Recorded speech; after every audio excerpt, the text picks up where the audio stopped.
Le multicanal, c'est la pire chose que vous puissiez faire pour un poste difficile à pourvoir. Oui, je sais, c'est l'opposé de tout ce qu'on vous dit.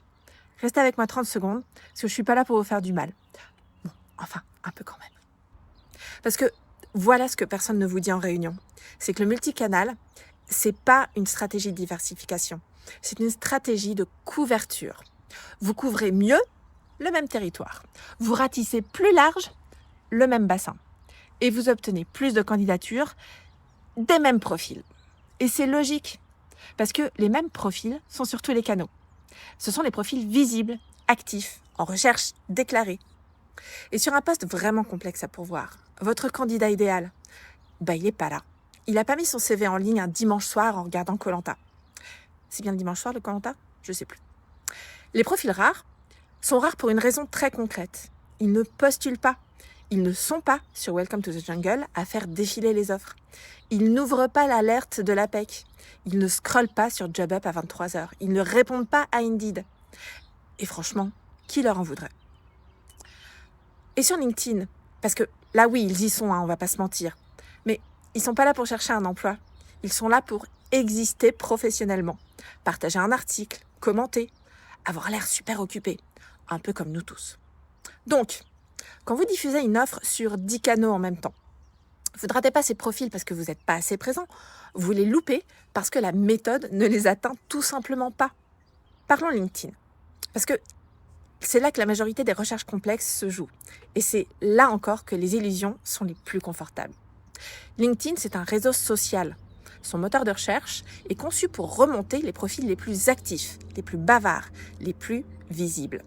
Ceux qui publient les fameux carousels sur les 5 leçons que j'ai apprises en changeant de poste. Bon, vous voyez le tableau.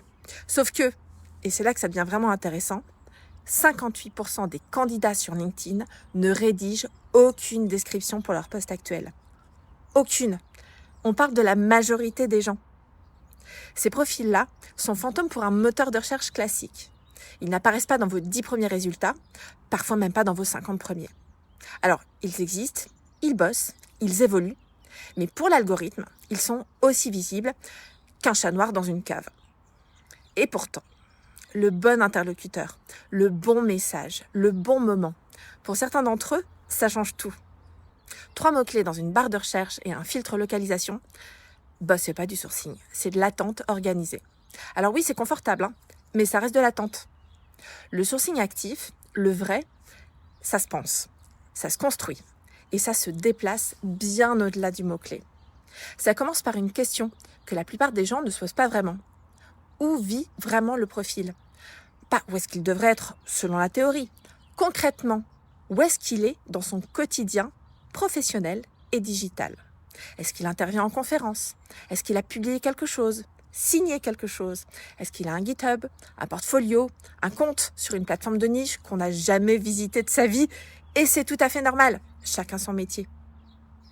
Ensuite, ça se construit. Des requêtes booléennes précises, croisées et surtout itératives. L'identification des signaux faibles.